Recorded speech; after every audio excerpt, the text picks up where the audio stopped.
Hello friends, welcome to Easy GST for You.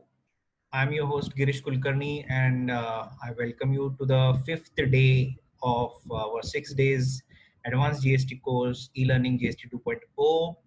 uh, जैसे कि मैं आज का टॉपिक शुरू करने जा रहा हूँ उससे पहले quickly I just remind you about the conditions for obtaining certificate relating to this particular certification GST course. Number एक है आपको इस channel easy GST for you का सब्सक्राइबर होना वेरी वेरी इंपॉर्टेंट है. That is number one condition. Number two, you have to hit like button to all the 6 videos of this series. Number three, you have to watch all the 6 videos with the entire watch time. और ये तीनों का declaration condition number 4 में आपको इस declaration देना है हमारे ईमेल एड्रेस पे. ईमेल एड्रेस इज easygst4u@gmail.com और इसके बाद उसका वेरिफिकेशन करके हम आपको सर्टिफिकेट ईमेल कर देंगे. इसकी डिटेल प्रोसीजर हम 6 वीडियोस कंप्लीट होने के बाद आपको अलग से एक वीडियो में बता देंगे. Don't worry, but just as a reminder मैंने ये कंडीशंस यहाँ पे मेंशन करना जरूरी समझा. So let's start with today's topic. आज का बहुत इंटरेस्टिंग टॉपिक है inspection, search, seizure and arrest. Most of you are aware of the income tax provisions pertaining to inspection, search, seizure and arrest. हम लोग उसको commercial language में red ऐसे कहते हैं. तो जीएसटी में भी सिमिलर सेट ऑफ प्रोविजंस है, लेकिन इनमें क्या है, इसका मतलब क्या है वो जानेंगे. Specifically we will cover section 67 and section 69. Section 67 deals with power of inspection, search and seizure. Section 69 deals with power to arrest. इसके साथ प्रोसीजरल एस्पेक्ट्स जानने के लिए हम लोग रूल्स भी देखेंगे, जिसमें इंस्पेक्शन, सर्च, सीजर रिलेटेड जो प्रोसीजरल पार्ट है वो कवर हो जाएगा. बॉन्ड एंड सिक्योरिटी, जो सीज्ड गुड्स है उसको रिलीज करने के लिए क्या करना पड़ता है उसका भी कवर करेंगे हम.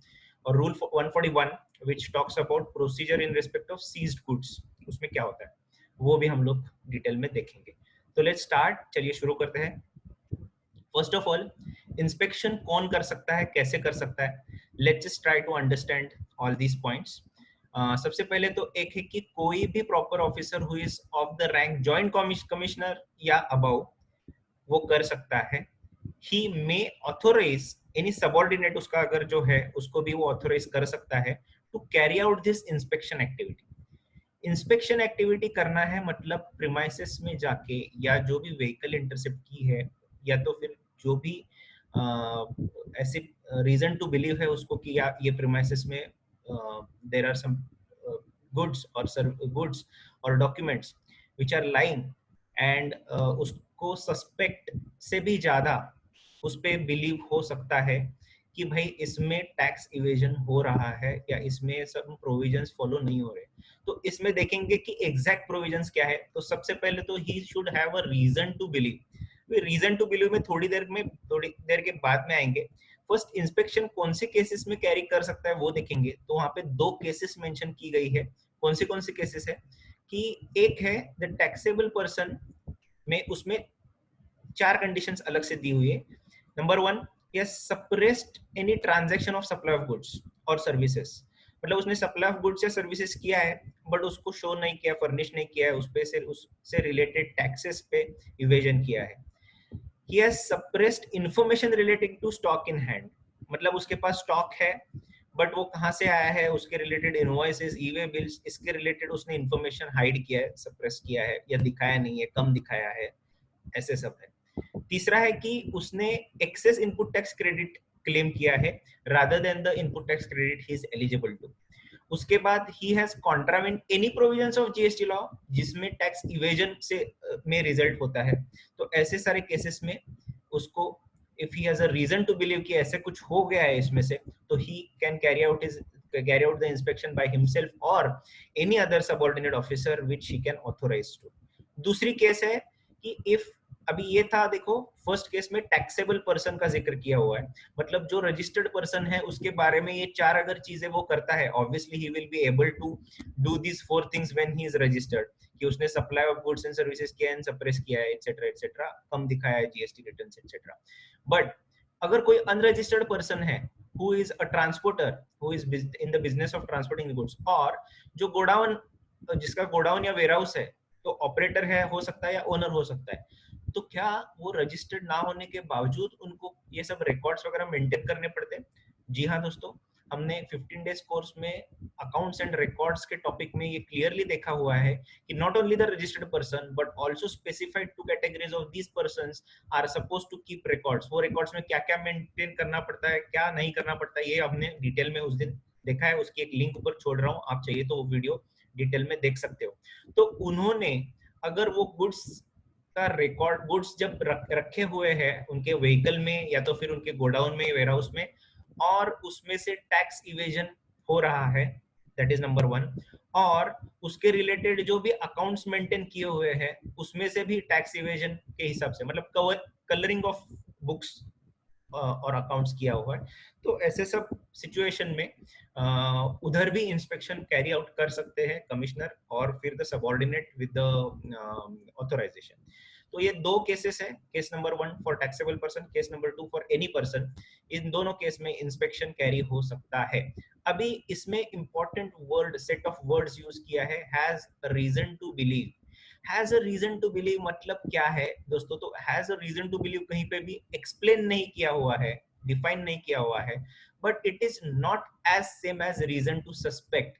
सिर्फ मुझे डाउट है या ये सस्पेक्ट लग रहा है, इसके लिए मैं I have a reason to believe और मैं इंस्पेक्शन कैरी करूंगा, ऐसे नहीं हो सकता। उसमें देयर आर न्यूमरस डिसीजंस दोस्तों, तो आप रेफर कर सकते हो वेरियस डिसीजंस कि जिसमें रीजन टू बिलीव का एक्चुअल मतलब क्या है ये एक्सप्लेन करने के लिए कुछ रेशियोज, कुछ प्रिंसिपल्स अपने कोर्ट्स ने सेट किए हुए हैं। तो उसमें एक टू सम इट अप ऐसे कह सकते हैं कि belief must be that of a honest and reasonable person based upon reasonable grounds। अभी ये reasonable grounds क्या होंगी? तो अलग अलग केस में अलग अलग होंगी। रीजनेबल पर्सन मतलब अ नॉर्मल लेमन अगर कंसिडर किया जाए, प्रूडेंट पर्सन, तो वो अगर ऑनेस्टली बिलीव कर पाएगा वो ग्राउंड्स पे बेसिस पे कि there is a reason to believe that let's say evasion of tax has happened, तो वैसा सिनेरियो होना जरूरी है, वो प्रूव करना उनको जरूरी है। स्पेसिफिक रीजन टू बिलीव होना चाहिए, लेकिन इंस्पेक्शन इन जनरल कैरी कर सकता है। मतलब लेट्स से कि गुड्स की 5 कैटेगरीज का सेल होता है, गुड्स की एक कैटेगरीज के related information assessing officer, proper officer के पास है, तो इट्स नॉट नेसेसरी कि उसी टाइप के गुड्स का इंस्पेक्शन करे, वो 5 टाइप के गुड्स का इंस्पेक्शन कर सकता है। So specific reason to believe होना चाहिए, but inspection can be carried out in general. ये था दोस्तों इंस्पेक्शन। इंस्पेक्शन के बाद का जो चीज है कि इंस्पेक्शन करते टाइम सर्च करना या कुछ कमोडिटीज, गुड्स या थिंग्स या बुक्स ऑफ अकाउंट्स या रिकॉर्ड्स को सीज करना, इसके रिलेटेड प्रोविजंस क्या है वो भी जानने की कोशिश करेंगे दोस्तों।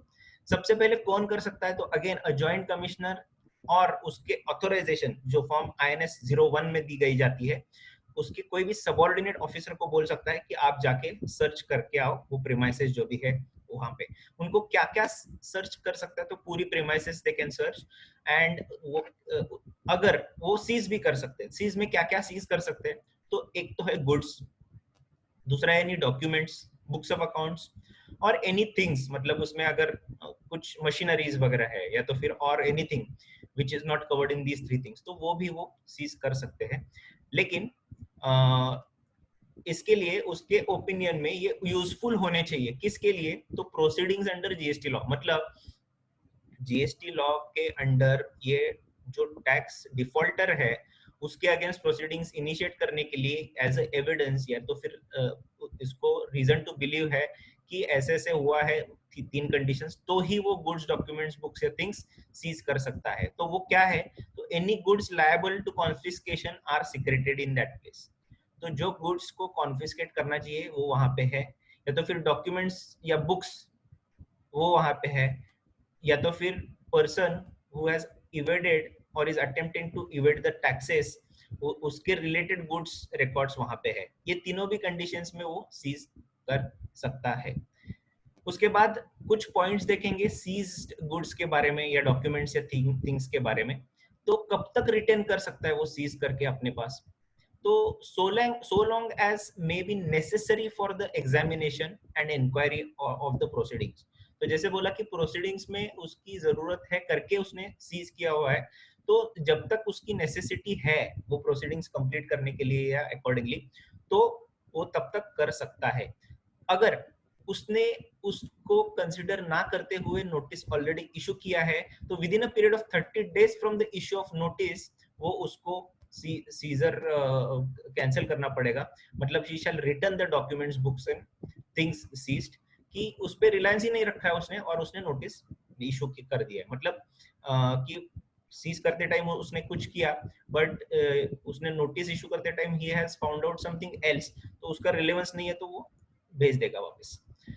देन अगर उसको एक्सेस डिनाई किया तो क्या, तो हमने मूवीज में काफी बार देखा हुआ है कि अगर डिनाई किया तो वो तोड़ फोड़ देते हैं, इधर उधर का सामान इधर उधर कर देते हैं। तो सिमिलर पावर है यहाँ पे, पावर टू सील और break the door of the premises.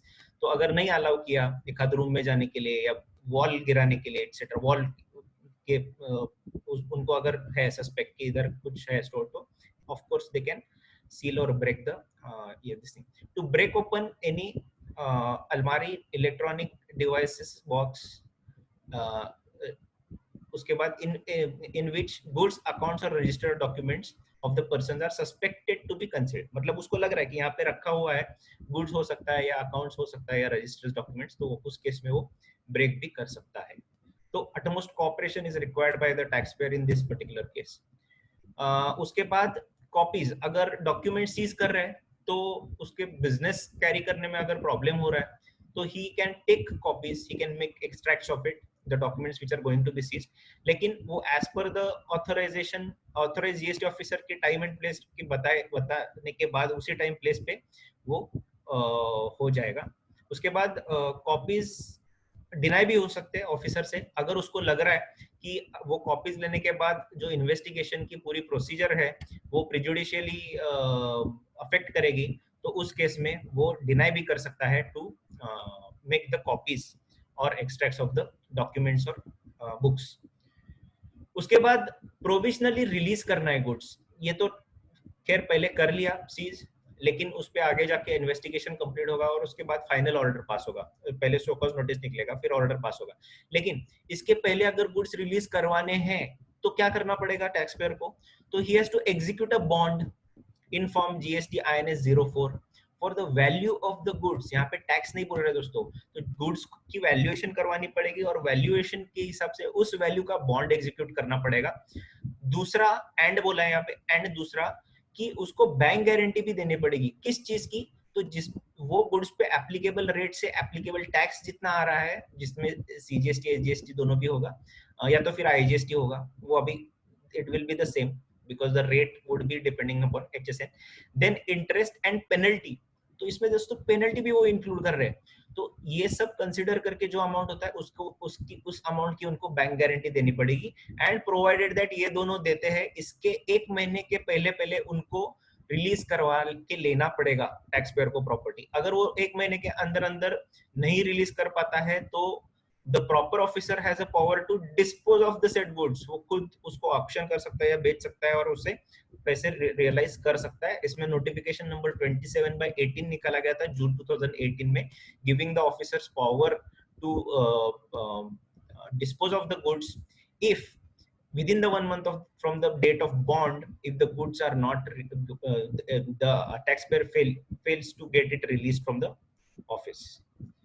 उसके बाद सीज्ड गुड्स रिटर्न कब हो जाएंगे, तो अगर 6 महीने तक कोई भी नोटिस नहीं निकाला है, सीज होने के बाद 6 महीने नोटिस नहीं निकाला, that again 6 months time can be extended to further 6 months provided that there is a sufficient ground for such extension.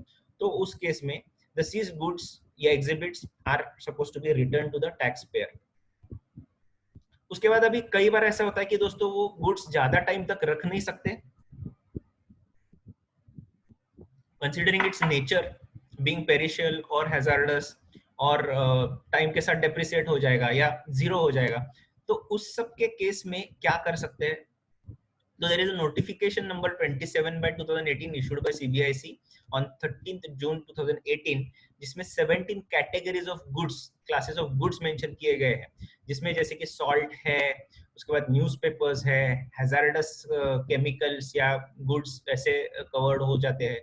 तो ये सब का ऐसा है कि टाइम के साथ साथ वो खराब हो सकते हैं, पेरिशेबल काइंड ऑफ गुड्स है, तो या तो फिर जैसे कि उसकी वैल्यूएशन में हैम्पर करता है टू अ ग्रेट एक्सटेंट, तो उस केस में those goods should be immediately disposed of as soon as those are seized. तो देखो कितनी बड़ी पावर्स यहाँ पे दी गई है ऑफिसर को, कि जैसे वो सीज हो जाएंगे, उस टैक्स पेयर के हाथ में कुछ नहीं है, it will B disposed of immediately, because वो रखे तो उसको जीरो वैल्यू मिलेगा, अगर वो डिस्पोज ऑफ करता है तो at least they will realise some value out of it. उसके बाद सबसे इंपॉर्टेंट पॉइंट है ये दोस्तों, कि जो हमारा क्रिमिनल प्रोसीजरल कोड है, code of criminal procedure, CrPC हम लोग बोलते हैं 1973, उसमें जो पावर्स है वो पावर्स यहाँ पे जीएसटी लॉ को दिए गए हैं as far as the search seizure is concern. उसके बाद सीआरपीसी का 165(5) का जो प्रोसीजर है उसके पावर्स दिए गए हैं। उसके बाद कमिश्नर है जो जीएसटी का, उसको मैजिस्ट्रेट के पावर्स दिए गए। तो extreme powers are rendered with the help of this particular provision. So it is as good as criminal proceedings which are going on. उसके बाद दोस्तों ये भी एक इम्पोर्टेंट पॉइंट है कि कमिश्नर या उसका ऑथोराइज्ड ऑफिसर सरप्राइज चेक के लिए ऑफिस विजिट कर सकता है टैक्स पेयर के, या प्रीमाइसेस विजिट कर सकता है। मतलब जैसे कि वो सिविल ड्रेसिंग में जाएगा and he will buy some goods, he will try to do a transaction with him and he will check कि whether इसमें कुछ वो करता है without bill, या मतलब any way or means which he uses for evasion of tax, that he will check off. तो अगर ऐसा सब होता है तो उसमें और दो प्रोविजंस है कि the tax paid by the authorities to him shall be refunded by the taxable person. इसमें कोई भी टाइम लिमिट नहीं है, उसको रिफंड करना पड़ेगा, और जो भी इनवॉइसेस निकाले गए हैं वो उसको उनको, और या तो फिर bill of supply in case of composition, उनको कैंसिल करवाना पड़ेगा। तो ये था सरप्राइज चेक। इसके बाद arrest, that is also very severe powers. इसमें कमिश्नर को पावर्स दी गई है, या तो फिर by an order he can appoint a officer to arrest a person where he has a reason to believe. Again reason to believe है, reason to suspect नहीं है, reason to believe, there has to be some foundation to initiate this action. तो उसमें दो type के offences दिए गए हैं। अगर ये ऑफेंसेस कमिट किए हुए हैं ऐसे, उसको रीजन टू बिलीव है, तो in that case arrest can be initiated. वो कौन से हैं? तो दोस्तों वो ऑफेंसेस अंडर सेक्शन 132(1) के ABCD 4 कैटेगरीज है, उसमें है, या तो फिर अ सेकंड और subsequent conviction on account of any offences of section 132 है। तो इसमें कौन से आते हैं ऑफेंसेस? तो generally issue of invoice without supply of goods है, या फिर supply of goods without issue of invoice है, बोथ केसेस कवर्ड है, या तो फिर इनपुट टैक्स क्रेडिट का ये है, मतलब टैक्स कलेक्ट करना और ना भरना हो, या तो फिर गलत इनपुट टैक्स क्रेडिट क्लेम करना। तो ये ऑफेंसेस से रिलेटेड अगर है तो उसमें अरेस्ट के भी पावर्स है। और 130 सेकेंड पार्ट में 5 साल या उसके 5 साल and 5 years, up to 5 years और 5 इयर्स एंड फाइन वाला जो भी ये ऑफेंसेस है, वो अगर सेकेंड टाइम या सब्सिक्वेंट कन्विक्शन है तो उस केस में, दोनों के केस में अरेस्ट के पावर्स उनको दिए गए। तो ये थे basic provisions related to inspection, search, seizure and arrest. I hope that you would have liked this video. If you do, please hit the press the like button. Also share this video with your friends and feel free to comment on the videos if you have any views.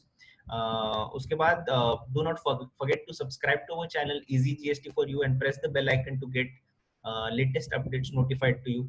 Thank you so much.